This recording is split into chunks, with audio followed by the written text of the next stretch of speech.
शुभ सकाळ। आज होता रविवार आणि काल संध्याकाळी जो पाऊस सुरुवात झालेली आहे तो आज सकाळीही चालूच होता। तर सकाळी सकाळी छान अशी तुळशीची पूजा करून घेतली, त्यानंतर घटाला पाणी घातलं, देवपूजा केली आणि पूर्ण घरामध्ये ना अशी छान धूप करून घेतली। कोळसे गरम करा, त्यानंतर त्यावरती पावडर टाका, मग घरामध्ये धूप करा, याला खूप वेळ लागायचा। तर त्या दिवशी मी मार्केटमध्ये गेले होते, तेव्हा येताना हे धूप कप घेऊन आले, तर खूप पटकन पेटतात आणि त्याची धूप पण घरामध्ये खूप छान होते। तर चला पूजा वगैरे छान अशी करून झाली। झाड होतं ना त्याला खूप छान असं फुलं आलेले होते, म्हणजे अजून कळ्याच आहेत, तर काही दिवसांनी उमलतील तर नक्की तुमच्यासोबत शेअर करेल।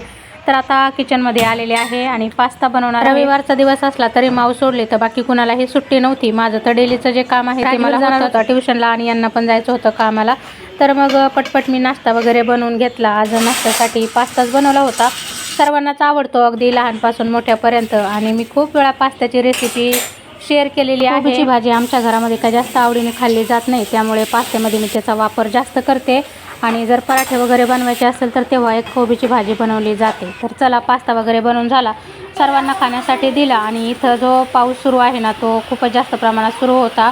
खरं तर मला पावसाळा खूप आवडतो, पण यावर्षी शेतकऱ्यांचे झालेले जगामध्ये चाललेला सर्व विध्वंस पाहून पाऊस नकोसा वाटायला लागलाय। चला आता सर्व काम आवरलं होतं, तर म्हटलं माऊचा थोडासा अभ्यास घेऊया।